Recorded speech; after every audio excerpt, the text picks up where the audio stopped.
Okay, so I already prepped my board, but I figured I could show somebody how to prepare a board and take care of a nice board like this. This is an end grain board. It's really good for knife edges. It won't dull your edges very fast. So one thing you can use is salt. I don't really have granulated salt on hand since I don't use salt much in my cooking, but I do have this salt grinder, and what this does is it acts as an abrasive and an antiseptic. So along with salt, you'll want to use an acid. So this is vinegar and water. Some guys, what they'll do is they'll just chop a lemon in half and then rub the lemon on there. So I can use this. I can also use a lemon. Why don't I go get one of those?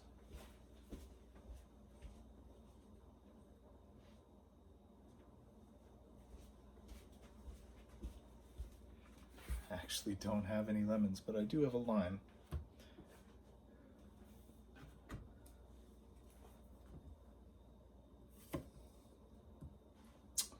So it's real simple.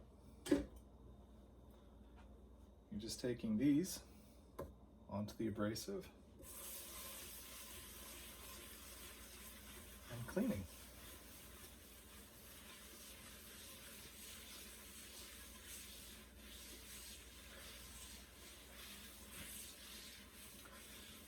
This also helps to get some of the flavors and the stench out of a board. Say if you've cut a lot of onions or garlic or some sort of cabbage or broccoli, even meat.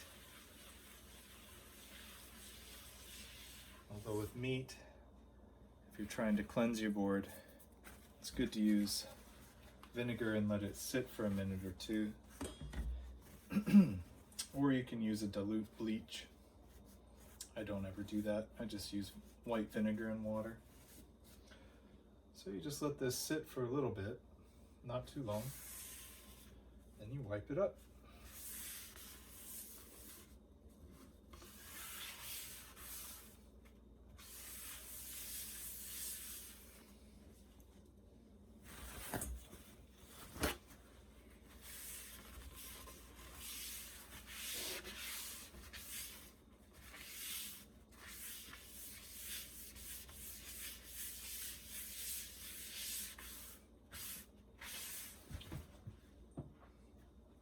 Always good to have one of these guys on hand, a stiff brush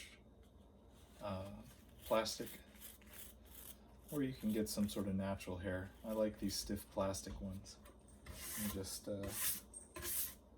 rub off any particulates or food. Works really well. Won't damage your board.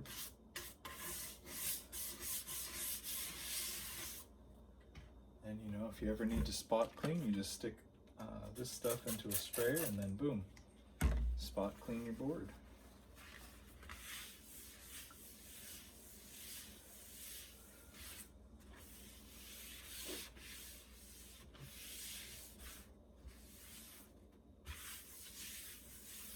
So along with cleaning your board, you're going to want to maintain the oils in the board so that it resists water penetration, so your board lasts longer, it doesn't crack or warp.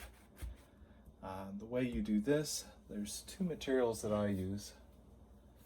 One is this here, Booze Block. It's mystery oil. And this is sort of a light restorer. And this here is a heavy restorer, Booze Block Board Cream. And this is a mixture of oil and beeswax, and you rub it into the board, into the grain. This one, it's the same. I'll just show you. You don't need much. My board's in good shape and I just oiled it a little bit ago, so you just take a bit of oil and with a clean cloth, you rub it into the grain of the board.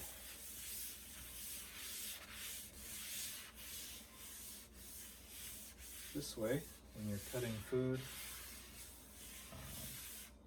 Well, if you're cleaning the board with a liquid like that vinegar, that liquid is less likely to be sucked into the board, and especially with a higher quality end grain board like this, it's going to be very thirsty. It's going to want to suck up a lot of moisture. The pores are going down like this, the fibers, so it's going to want to pull a lot of moisture down into these fibers. So yeah, that's how you prep a board. Now I'm ready to start cutting food on it.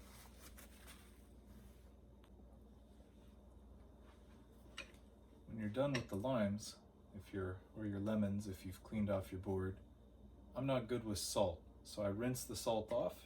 There's still a lot of meat on this. You can use this in a recipe, or what I like to do, just put a little bit of honey in a jar here. Make some quick honey lime or lemonade.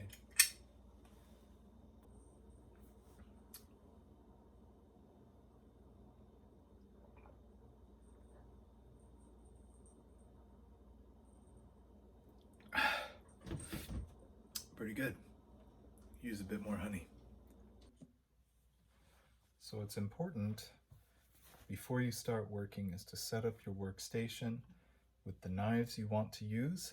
So I'll be using these two cleavers because I was asked to demonstrate them. I'll be using a paring knife just to get some little things out. Along with your knives, you'll want to have a space where you keep your ingredients to be prepared. So I'm going to put this over here off of my board.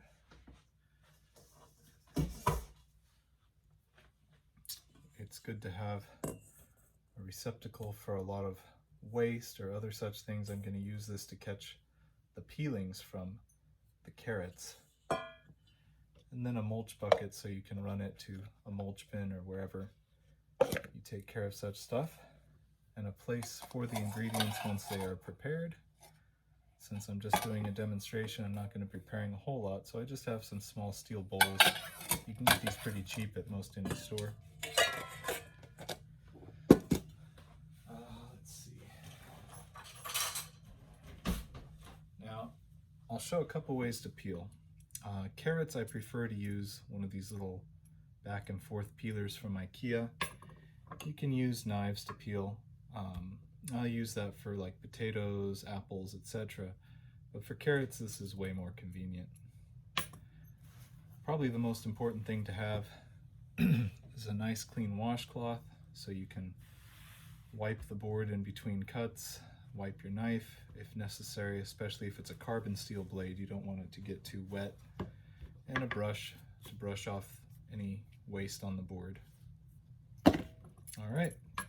So I'm gonna put the knife that I'm going to use immediately in front of me. I'll put these somewhere where they're not gonna bump into anything or cause any damage. So I'm just gonna put them over here, out of the way.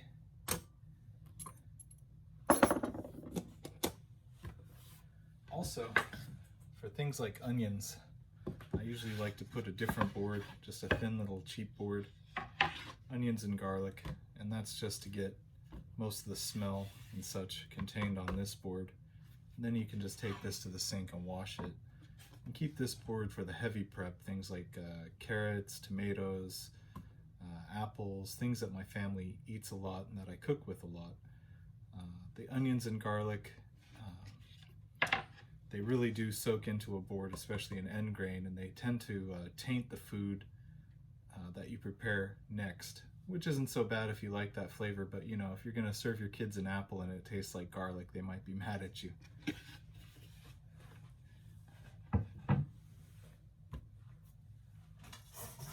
Okay, so let's see. Do the carrots first.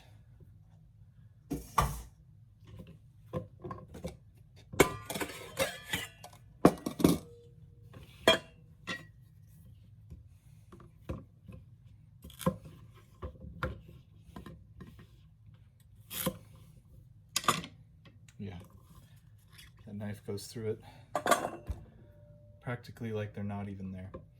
So I'll show you, you can peel with a knife, and especially if your knife is well maintained, it's not that troublesome. It's just kind of a slower process than a peeler, a dedicated peeler. You can do this with a paring knife as well. Some people prefer the smaller knives. They're a little bit more agile in the hand, so you can turn them around and get a little bit more precision, get a little bit more agility. Yeah.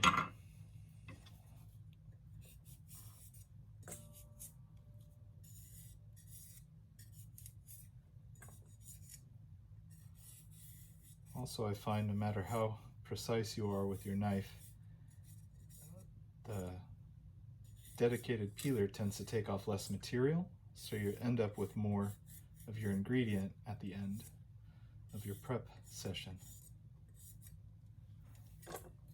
So yeah, it's a well-peeled carrot.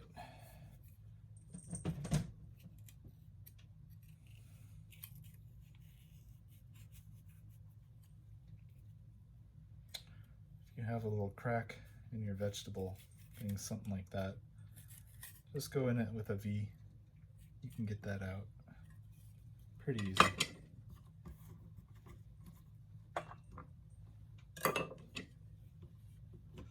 I like these Chinese cleavers because they provide a big scoop. You can pick up a lot of stuff and just move it to the waste or your cooking area where you're going to hold your ingredients after they're prepped. So let me show you how fast this is in comparison.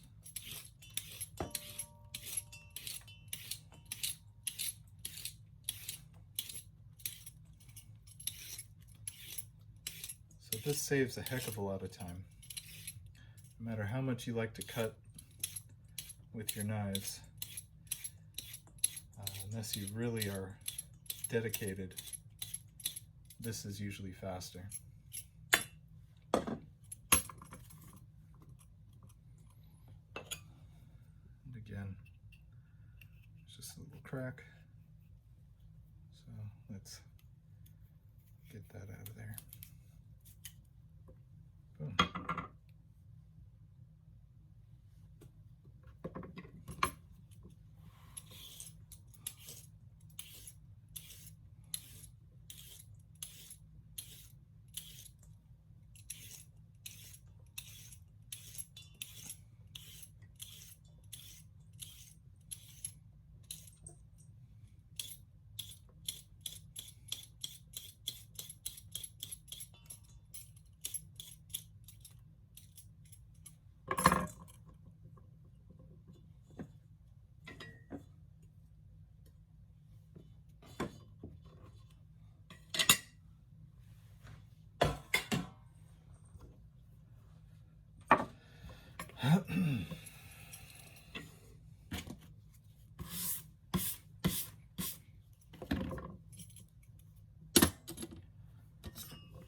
So there's not much difference between this 8-inch full-size Chinese vegetable cleaver.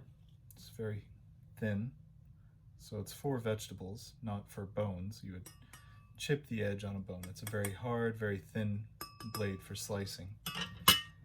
This is the same style of blade, except you can see this is a 6-inch. It's also a little bit shorter, whereas the tall one here is about anywhere from 3.5 to 4 inches tall on average for a full-size Chinese cleaver. This one's usually around 2.5 to 3.5 inches tall. This one tends to be a bit more agile. I usually like the bigger one to do heavy work, like if I have a lot of stuff to prep. But they both work the same. For carrots, I like to do a diagonal cut, like this here.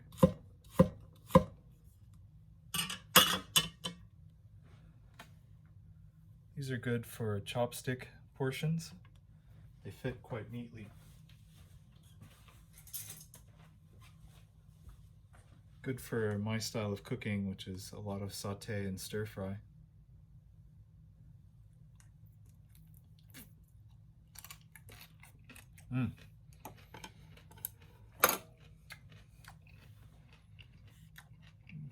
This is also good for things that are kind of stringy, because it minimizes the amount of string on the edge and maximizes the interior, which is usually the sweet and most flavorful part.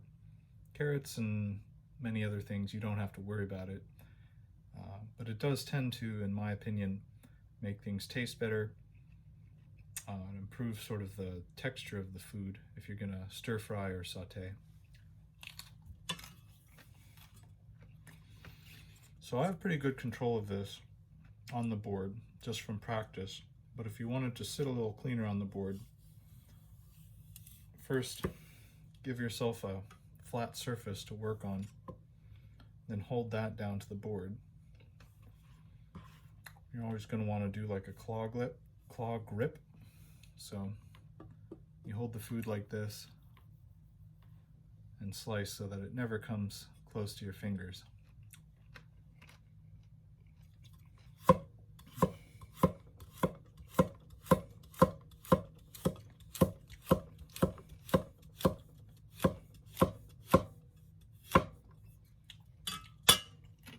Fantastic. Love this knife. Love this carrot too. The nice thing about the bigger blade is it has more scoop, so more surface area with which to pick up food.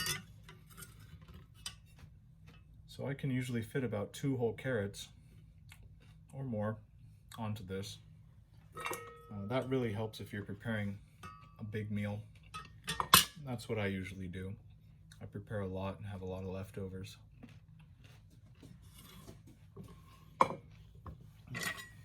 So as stated before, they're pretty much the same knife, same profile, you know, mostly flat, slight curve on the front and the back, just so you can do a bit of rocking, but not too much.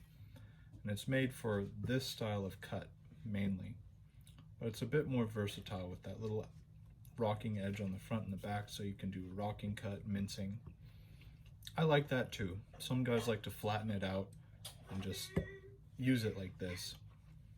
I prefer to have a little bit of a belly.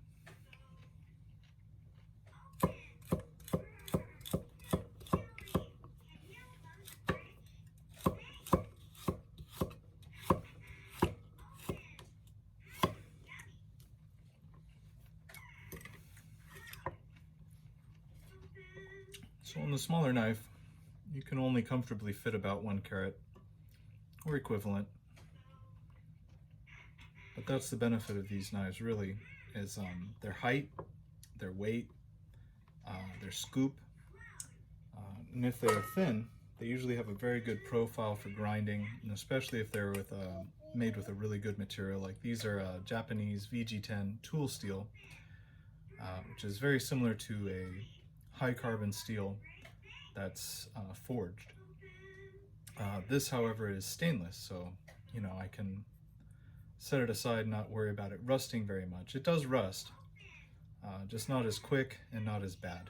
So it's much easier to take care of, and it performs just about as good as like a really well-made hand-forged knife. That's why I like this. All right, let me get this last carrot done, then we'll move on to the next vegetable.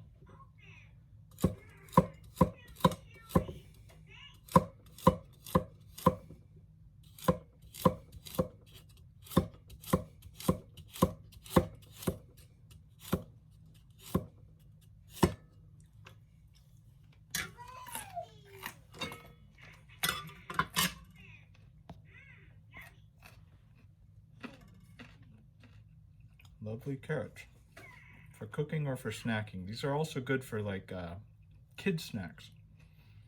You know, it gives them like a little bit of thing to chew on gradually as they get to the end. And the interior tends to be a bit sweeter than the outside, so this gives them more sweet surface area, makes it more attractive to children.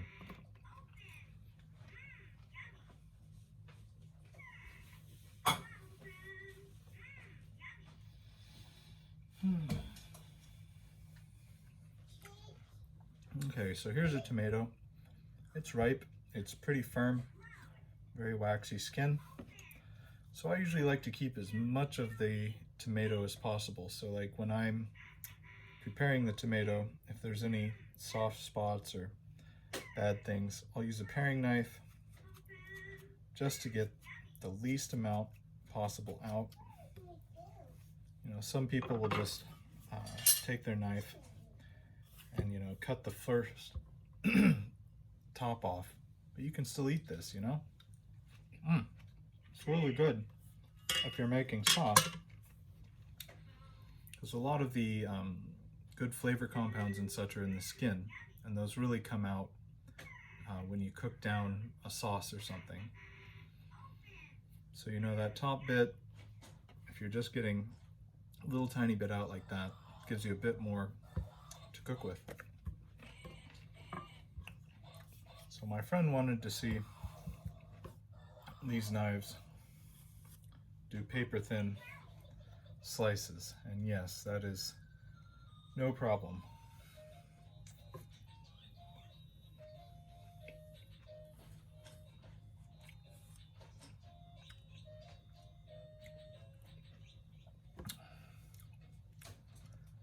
Now, it's not very practical to cook with something like that.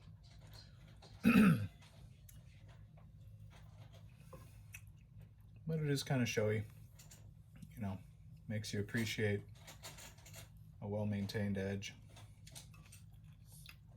You can see the light through there. It's a little thicker than the last piece, obviously. I like it this sharp so that, you know, I can just basically use the weight of the blade. You know, I'm not applying any pressure there. It's very well balanced here at the choil. So with a very pinch grip right about here is balanced. You know, I'm not pressing or anything. I'm just dragging. The weight of the knife is doing all of that work. So that's one of the benefits of these. You know, if it's well balanced, it will reduce fatigue in your wrists, your hand.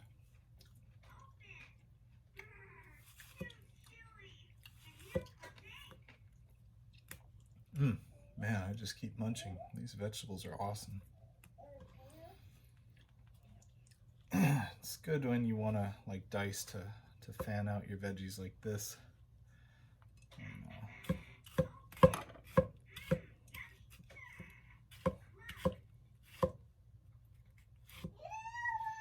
If your blade's really sharp, has a good edge, then it'll bite right into that, give you good cuts. And that's the point, right? So you see I'm using different kinds of cuts. They each have a different purpose. But definitely for these flat Asian knives, it's mainly lift, forward, and as you're going forward, you go down. Western cut would be like this. You can still do that with this knife. That's the flexibility of having that little belly here. Whole tomato. That's amazing.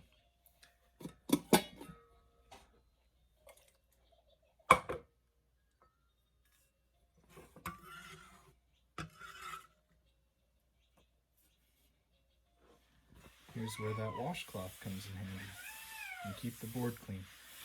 So I'm going to put this smaller one aside since I prefer the big one. And the paring knife. Okay, let's see what else we have.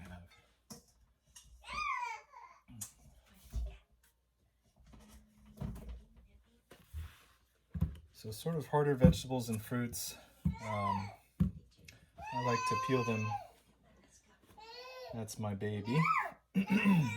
She's angry because I'm making a video without her. It's also her bedtime.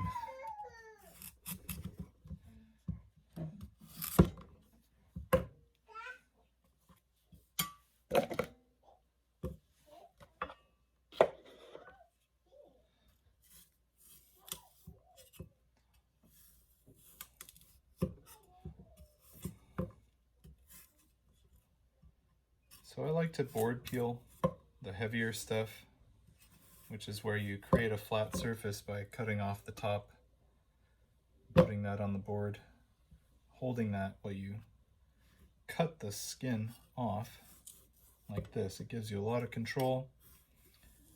If your blade's sharp enough, you just follow the surface, turning the knife as the object turns, and then you can lift it up. There's still a little bit left. So you cut away from yourself, obviously keeping your fingers away from the blade. You never want to introduce your fingers to the edge, especially of a very, very sharp knife like this. Then your fingers will look like this, but without beet juice.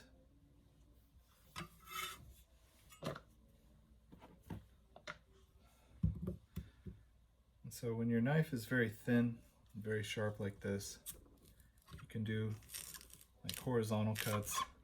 It's a little harder on these tough veggies like this. For that, you know, you can hold it, pound the back. But slices very well. Let's see.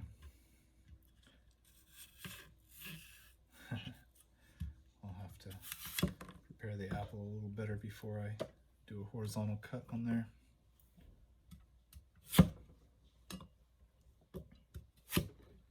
It's a very thick beet. My family likes these in thick cubes steamed, so that's how I'm going to prep it.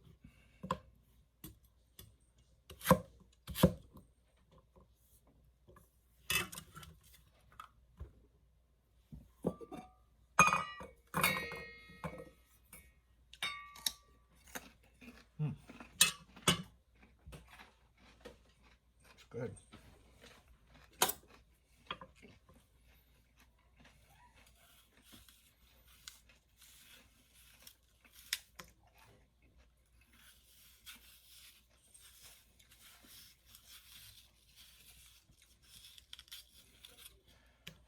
So I like the apple skin.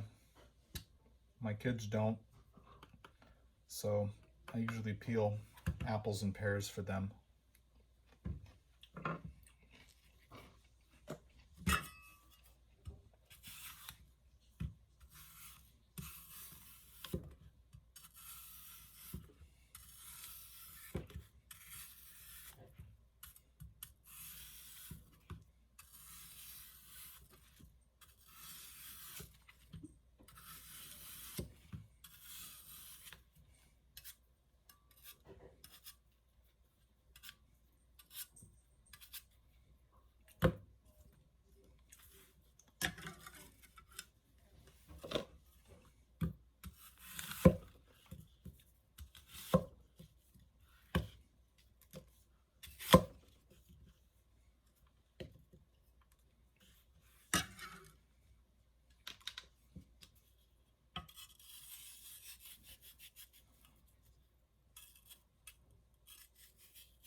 Good fruit this year.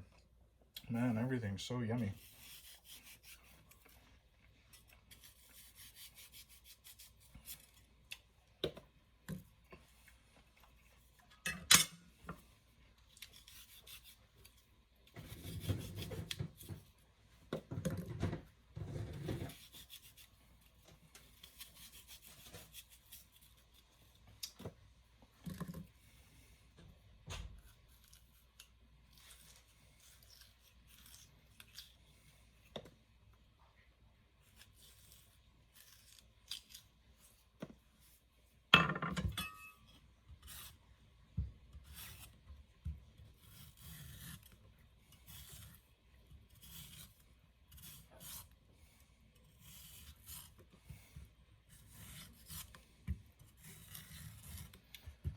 Don't worry about speed when you're cooking. Worry about your fingers. Always go at your own pace. If you can't cut as fast as I do or as fast as you see people on TV doing it, don't.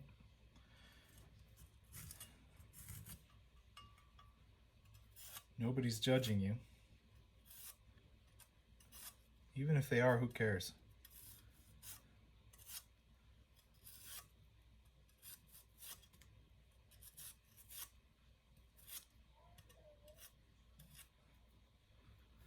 You'll be judging yourself way more harsh if you cut one of these guys.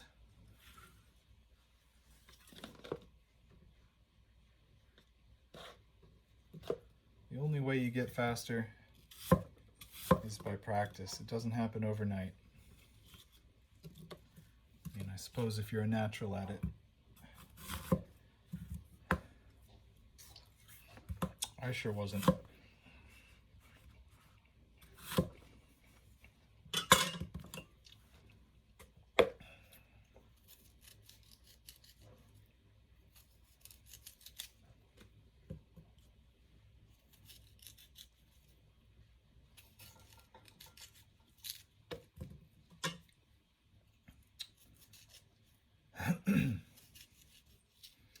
Like these Asian pears. Sometimes they have a butterscotch flavor or some other interesting fruit flavors you don't find in Western pears, which tend to be a bit softer, a bit sweeter. These are crunchy. Often they're called apple pears.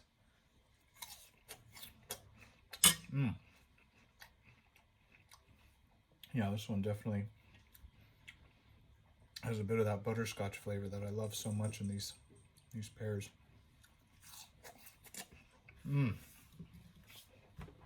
So good.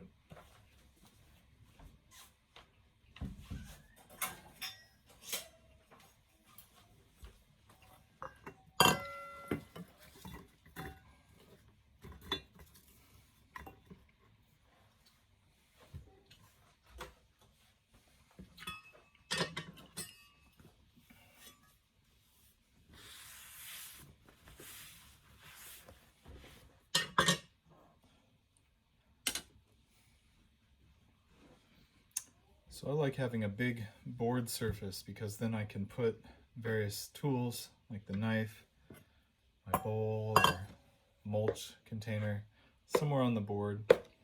Usually for cutting, my main surface area is only about 3/4 of the board and usually only about 1/4 of that. But if I'm cutting something big, usually I'll use up more space. Usually towards the back. It's mainly for storage or for the ingredients.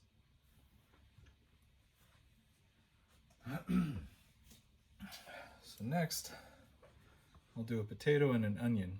So as I mentioned before, I don't like that onion flavor getting into my board. So I have a cheapo, little bamboo board that's easy to pick up and clean in the sink. Also, I didn't wash the potato, so I can cut this on here and just rinse it off. And then the dirt is contained here and in the mulch bucket.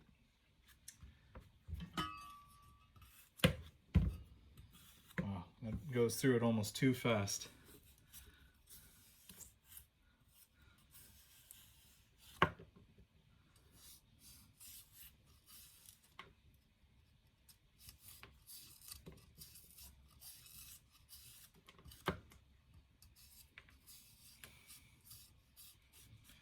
I usually like the smaller potatoes, like red potatoes or the yellow ones. Often those kinds of potatoes, they call them either waxy or glutinous. And these are more starchy, or they call them like baking potatoes. And we usually make mashed potatoes out of these kinds of things. What makes those other potatoes have a bit more firmness when they cook. They sort of retain their shape when you cook with them, and they don't just become a pile of mush. It's a different kind of starch, I believe, that makes it firmer. Might also be related to protein, I'm not sure. But there are many vegetables Oh, there's a bad spot. Got it. Many vegetables and grains and such that grow with this incomplete starch. It gives them a different texture. Like my wife likes these type of corn. They call it glutinous corn. It has no gluten in it. It just has a different starch makeup. I'm gonna go rinse this.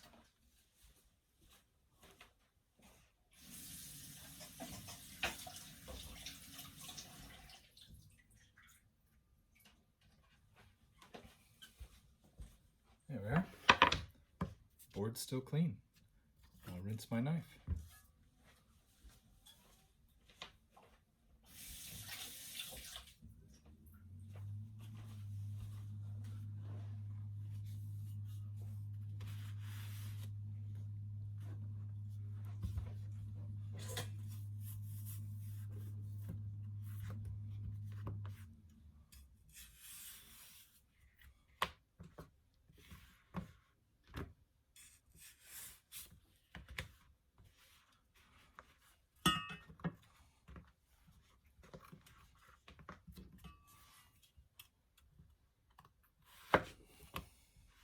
I think I'm going to cut these for a thick hash. So first I cut it lengthwise and then height-wise so that we have this shape. And just going to take the ends and cut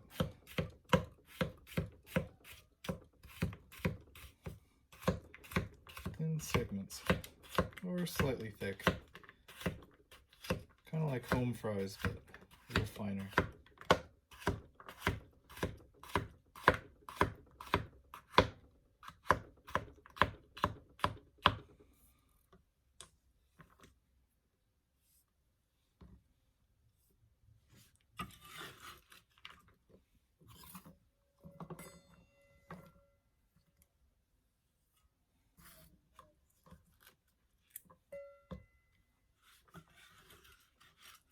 It's a big potato.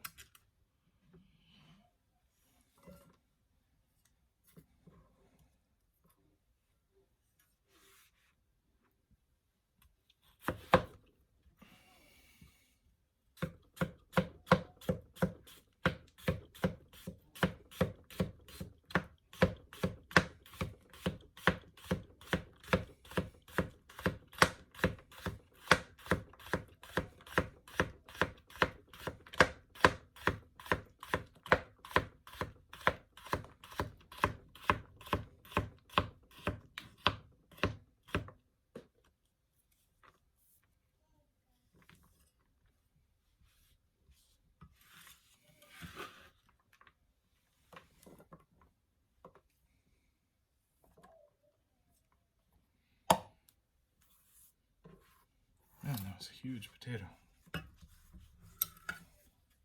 Still picking up pieces.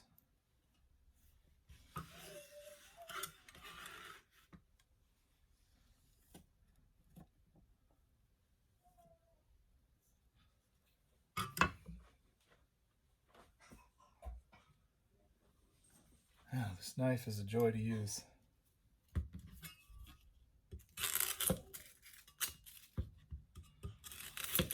There's lots of people on the internet who have very efficient ways of cutting an onion.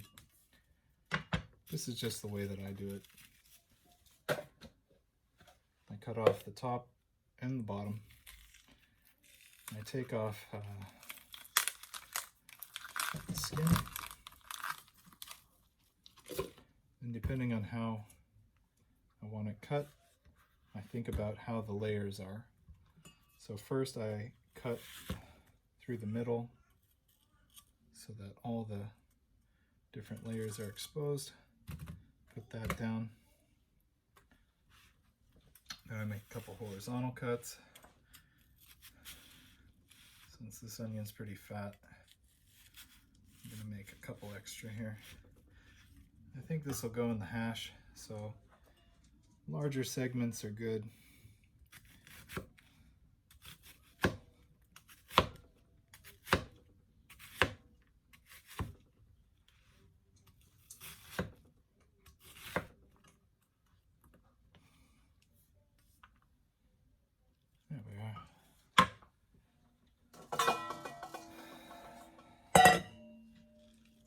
So if you cut it with the segments in mind, you don't really have to spend a lot of time cutting. It just falls apart the way that you want it, to the right size.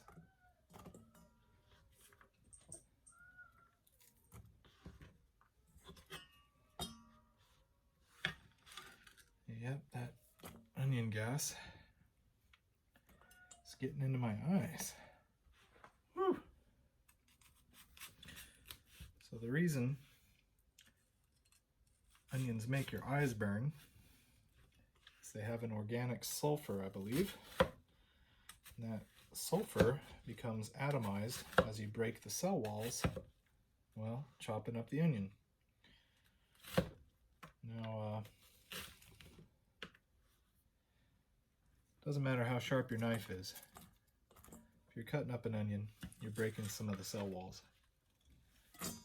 When that sulfur gas hits the saline in your eyes, it creates sulfuric acid. That's why your eyes and your sinuses burn. Now, if you excuse me, I'm going to go wash my hands a bit.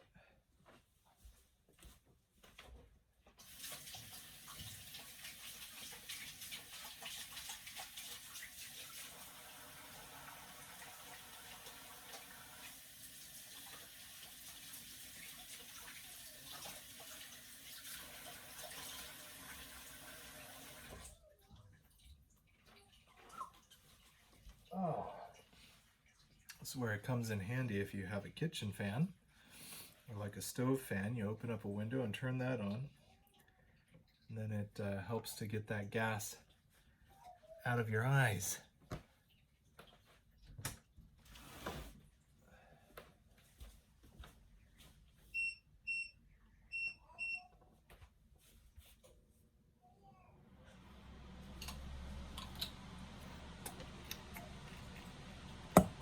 Well, I think that's it, because I don't really have any meat to cut right now, and this video is long enough as it is.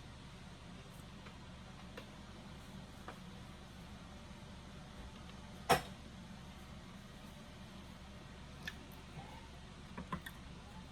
yeah, so you see, all that onion juice, flavor, and aroma, it's all in that little board. This board is clean. So now there's none of that flavor here. I can just go wash this in the sink.